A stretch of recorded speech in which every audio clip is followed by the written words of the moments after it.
شبیر بھائی ایک بار دیکھ لیجیے شیخ کو، ٹھیک ہے نا، شیخ کو بلا لیجیے تاکہ پروگرام ہم لوگ شروع کر دیں.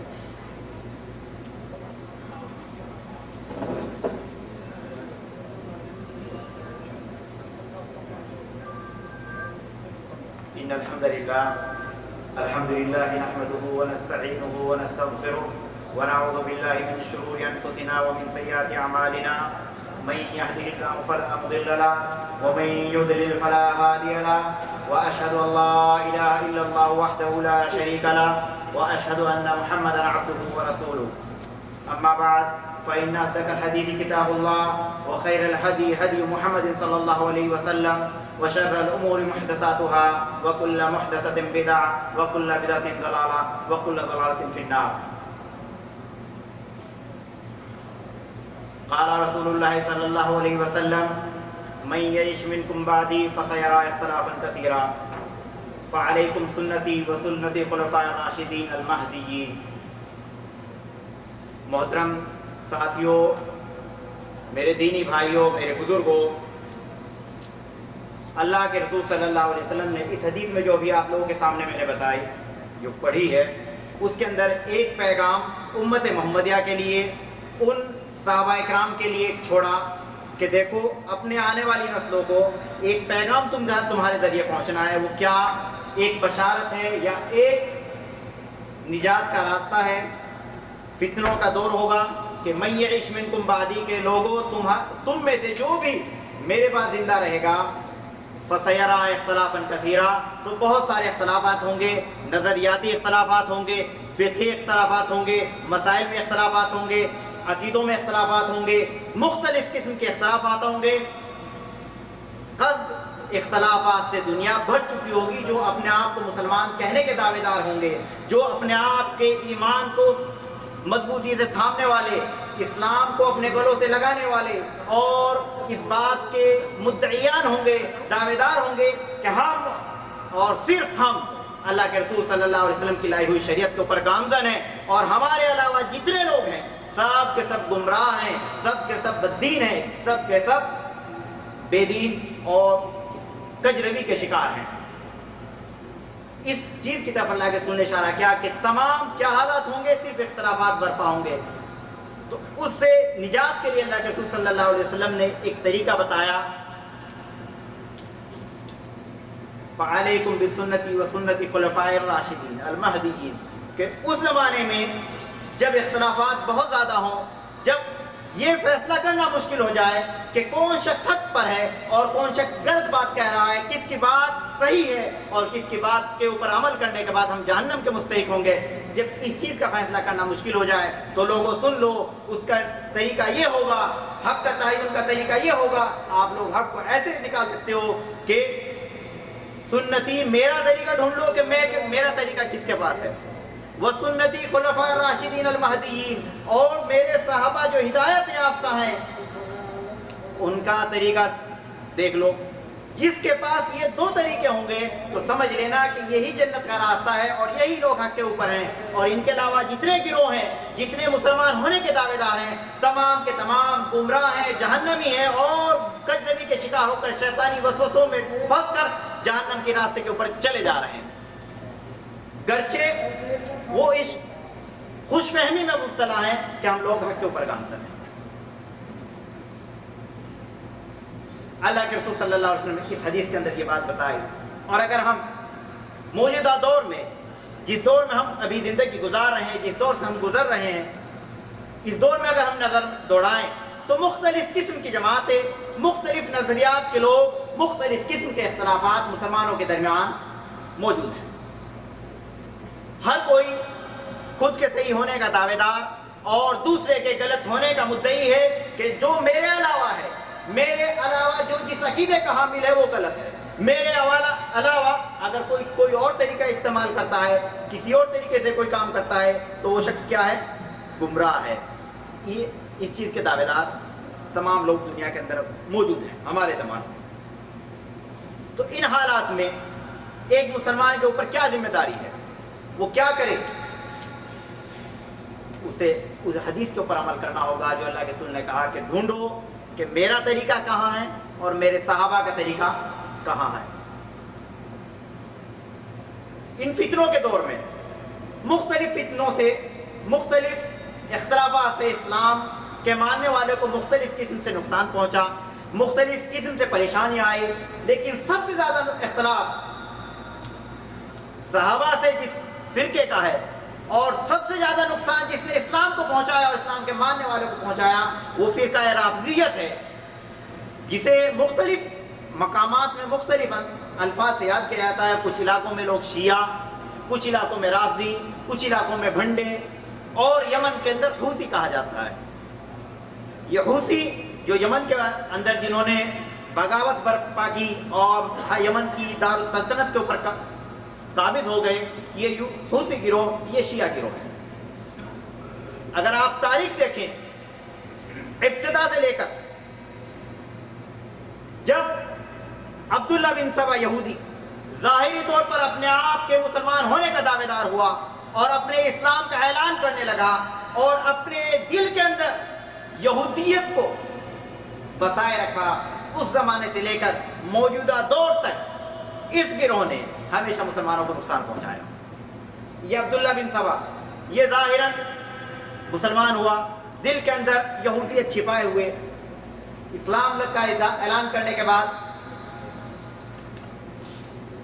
اس نے لوگوں کے اندر ایک وسوسہ، سب سے پہلا وسوسہ ڈالا محبت رسول کے نام پر۔ اور آج بھی یہ شیعہ جو ہیں، یہ عام مسلمانوں کو، عوام کو جو گمراہ کر رہے ہیں، وہ صرف اور صرف محبت اہل بیت کے نام پر کر رہے ہیں۔ کیا عقیدہ ڈالا کہ مجھے تعجب ہے تم لوگوں کے اوپر، مجھے تعجب ہے تم لوگوں کے اوپر کہ تم محمد رسول اللہ صلی اللہ علیہ وسلم سے کیسی محبت کرنے والے ہو، کیسا تمہارا ایمان ان کے متعلق ہے کہ عیسیٰ علیہ السلام جن کا مقام و مرتبہ ہمارے نبی سے کم ہے، ہمارے نبی سید الانبیاء ہے نا، امام المرسلین ہیں، تمام انبیاء کے سردار ہیں، کہ ہمارے نبی محمد رسول اللہ صلی اللہ علیہ وسلم جو تمام انبیاء کے سردار ہیں، ان کے بارے میں عقیدہ رکھتے ہو کہ ان کی وفات ہو گئی، مر گئے، اب دوبارہ زندہ دنیا کے اندر نہیں آئیں گے، دوبارہ دنیا کے اندر نہیں آئیں گے، ان کی دنیاوی زندگی ختم ہو گئی۔ اور حضرت عیسیٰ علیہ السلام جن کا مقام و مرتبہ ہمارے نبی سے کم ہے، مقام مرتبہ بہت بلند ہے، لیکن ہمارے نبی سے تھوڑا سا کم ہے، ان کے بارے میں یہ عقیدہ رکھتے ہو کہ وہ زندہ ہے، دوبارہ دنیا کے اندر آئے۔ یہ پہلا عقیدہ اس یہودیت نے مسلمانوں کے اندر ڈالا، اور مسلمانوں سے کچھ لوگ محبت رسول کے نام پر اس کے ساتھ لگ گئے۔ اسی طریقے سے اسی کے ماننے والے اور اسی کے متبع جو یہ لوگ ہیں، یہی لوگ شیعہ ہیں۔ یہ شیعہ جو ہیں، یہ عبداللہ بن سبا کی قوم کے لوگ ہیں جو اس کے ساتھ ہو لیے، اور آج عوام کو دھوکہ دینے کے لیے یہ محبت اہل بیت کے دعوے دار ہیں کہ محبت اہل بیت، لیکن اگر ان سے پوچھو کہ کیا اللہ کے رسول صلی اللہ علیہ وسلم نے جو کہا کہ علیکم سنتی، یہ اس چیز کو مانتے ہیں؟ وہ سنتی خلفائے راشدین، کیا اس چیز کے ماننے والے، اس کے اوپر عمل کرنے والے ہیں؟ نہیں۔ کیوں؟ ان لوگوں کا عقیدہ یہ ہے کہ اللہ تبارک و تعالیٰ نے جبرائیل علیہ السلام کو، جن کے بارے میں اللہ تبارک و تعالیٰ نے ان کی امانت کی گواہی دی قرآن کے ذریعے کہ امین ہے، جبرائیل امین کہتے ہیں نا، کہ امین، ان کی امانت کے اوپر انہوں نے نقطہ لگایا۔ کیسے؟ کہا اللہ تبارک و تعالیٰ نے جبرائیل کو وحی لے کر، رسالت دے کر، نبوت دے کر علی رضی اللہ تعالیٰ عنہ کے پاس بھیجا، لیکن ان سے غلطی ہوئی، محمد رسول اللہ صلی اللہ علیہ وسلم کو دے کے چلے گئے۔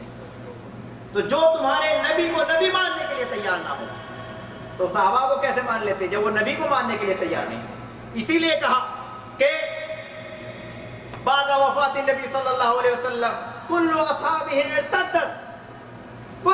ارتدوا الا الاربع، اور کچھ روایتوں میں الا الثلاث، کہ اللہ کے رسول صلی اللہ علیہ وسلم جب وفات پا گئے، دنیا سے چلے گئے، تو جتنے صحابہ تھے سارے نعوذ باللہ مرتد ہو گئے، کوئی مسلمان باقی نہیں رہا سوائے 4 یا 3 لوگوں کے، جو تمام صحابہ کے کفر کے دعوے دار ہوں۔ تو ان کو مسلمانی گروہ کیسے مانا جائے اور مسلمانوں کے خارخواہ کیسے ہو سکتے ہیں، مسلمانوں کے ساتھ بھلائی کا معاملہ کیسے کر سکتے ہیں؟ یہ گروہ اور یہ صرف یہی نہیں کہ صحابہ کو نہیں مانتے، یہ قرآن کو ماننے کے لیے تیار نہیں۔ قرآن کے بارے میں انہوں نے کہا کہ یہ قرآن جو ہے محرفن مبدل غیر فیہ زید فیہ ونقص منہ، کہ یہ قرآن جو دنیا میں لوگ آج پڑھ رہے ہیں، یہ قرآن جو مسجدوں میں اندر رکھا ہوا ہے، جس کی مدارس کے اندر تعلیم ہو رہی ہے، جس کو حفاظ نے اپنے دلوں کے اندر محفوظ کر رکھا ہے، وہ قرآن جس کی حفاظت کی ذمہ داری رب کائنات نے عرش سے دی، اور قرآن کے اندر حفاظت کا اعلان فرما دیا کہ ہم نے نازل کیا، ہم حفاظت فرمائیں گے۔ اس قرآن کے بارے میں انہوں نے کہا کہ یہ قرآن جو ہے یہ محرف ہے، اس میں تحریف ہو گئی ہے، اس میں تبدیلی واقع ہو گئی ہے، اس میں منمانی چیزیں بڑھا دی گئی ہیں اور دل کے اوپر مشکل چیزیں نکال دی گئی ہیں۔ انہوں نے ان صورتوں کے نام دیے، ان اصول کافی کے اندر جو ان کی معتبر کتاب ہے، یہ کہہ لو کہ اہل سنت والجماعت بخاری شریف کو قرآن کے بعد کا درجہ دیتے ہیں، اور یہ لوگ قرآن کو تو مانتے نہیں، تو یہ نہج البلاغہ کو اور اصول کافی کو قرآن اور بخاری کے مقام پہ رکھتے ہیں۔ تو یہ بخاری کے مقام پہ اصول کافی کو رکھے ہوئے ہیں۔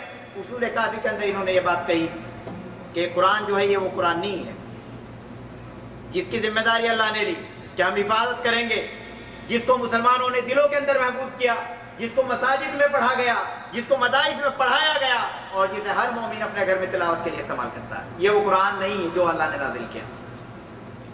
تو مسلمانوں، جو تمہارے رسول کو رسول نہ مانے، جو تمہارے قرآن کو قرآن نہ مانے، جو تمہارے صحابہ کو صحابہ نہ مانے، ان صحابہ کو جن کے بارے میں، جن کے ایمان کی شہادت رب کائنات نے قرآن میں دی کہ ایمان کی تکمیل، ایمان کا معیار، ایمان کا میزان، ایمان کا ترازو کیا ہے؟ صحابہ کا ایمان ہے۔ فَإِنْ آمَنُوا بِمِثْلِ مَا آمَنْتُمْ بِهِ فَقَدْ اهْتَدَوْا، کہ ایمان کا معیار یہ ہے، ایمان اگر تولا جائے گا، ناپا جائے گا، کیسے؟ کہ صحابہ کا ایمان رکھا جائے گا، صحابہ نے جس چیز پر ایمان لائے اس پہ اسی طرح ایمان لائے تو ایمان ہے، ورنہ ایمان نہیں ہے۔ صحابہ نے جس چیز کے بارے میں جس طرح ایمان لائے اس چیز پر اسی طرح ایمان لائے تو ایمان ہے، ورنہ ایمان نہیں ہے۔ یہ اس چیز کو نہیں مانتے۔ شروع سے آپ دیکھیں تاریخ میں یہ لوگ، یہ شیعہ کو شروع سے ان کی نظر، کیونکہ یہودیوں کی قوم ہے نا، یہودیوں کے اولاد سے ہے نا، شروع سے مسلمانوں کو ختم کرنے، مسلمانوں کا قبلہ گرانے، مسلمانوں کے قبلے کے اوپر قبضہ کرنے اور اسلام کو بدلنے یا نست و نابود کرنے کی توہم میں خوب بھاگا دوڑ کیے جا رہے ہیں، خوب کوششیں کی جا رہے ہیں۔ انہی یہودیوں نے اسرائیل کے اندر، اسرائیل میں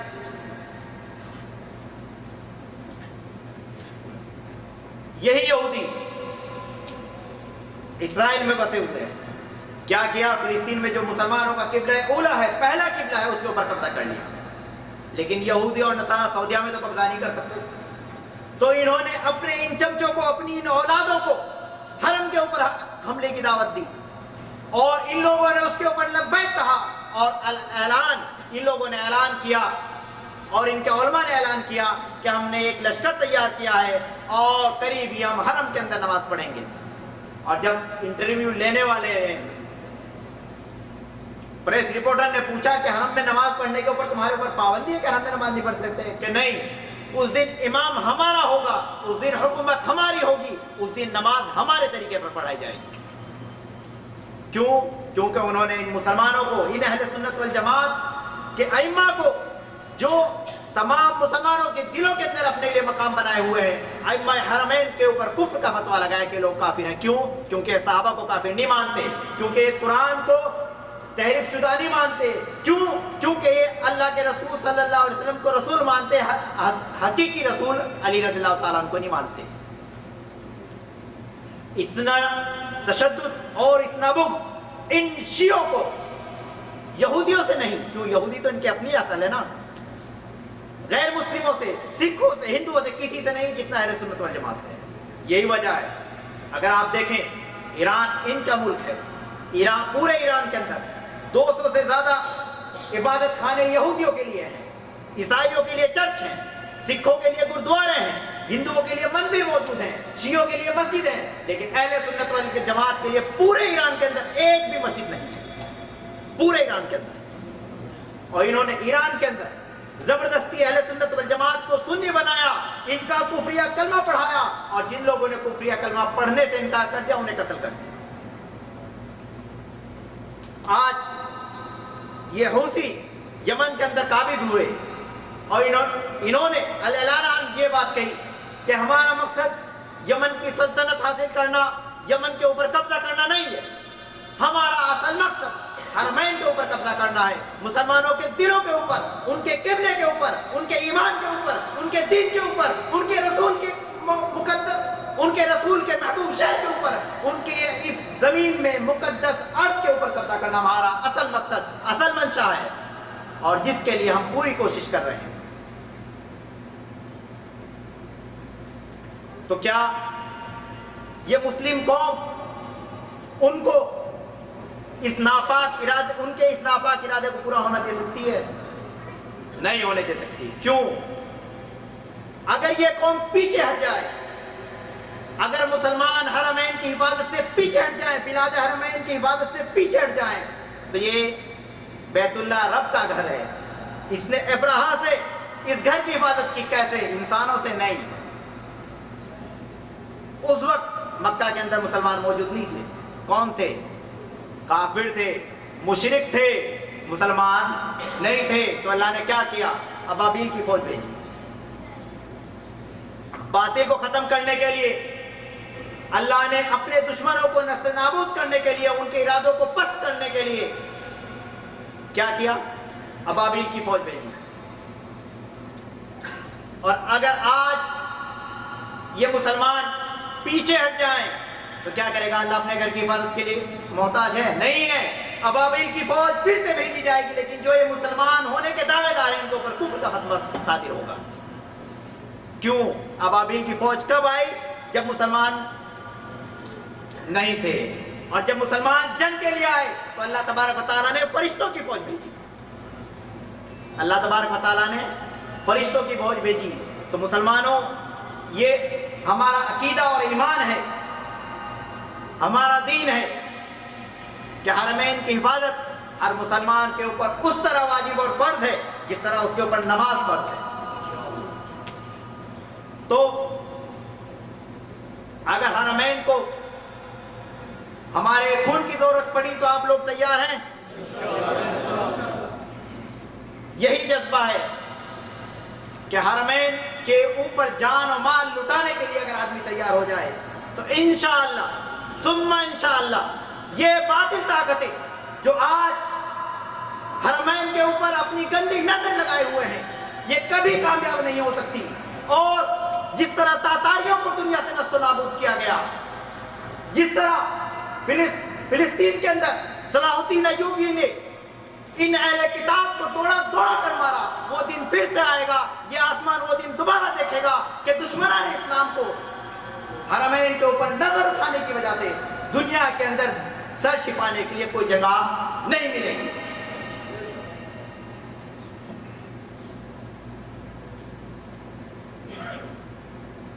یہی چیزیں ہیں، اسی مناسبت سے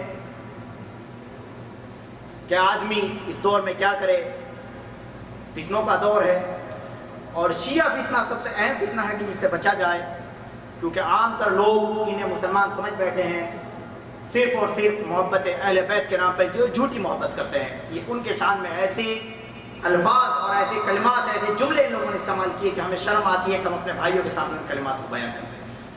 ایسے کلمات انہوں نے اپنی کتابوں کے اندر لکھے۔ ان کی یہاں نماز اس وقت تک پوری نہیں ہوتی جب تک یہ 4 لوگوں کو بد دعا نہ کرتے، 2 اللہ کے رسول کی بیویاں اور 2 خلفائے راشدین۔ نماز پوری نہیں ہوتی جب تک 4 کے اوپر بد دعا نہ ہو۔ آدمیوں، ایسے لوگوں کے بارے میں آدمی لفظ کا استعمال کرنا ایک عجیب چیز ہے۔ کیوں؟ ان کا دین انہوں نے ایسا بنایا کہ اسے انسانیت قبول نہیں کرتی، انسانیت قبول نہیں کرتی۔ کیوں؟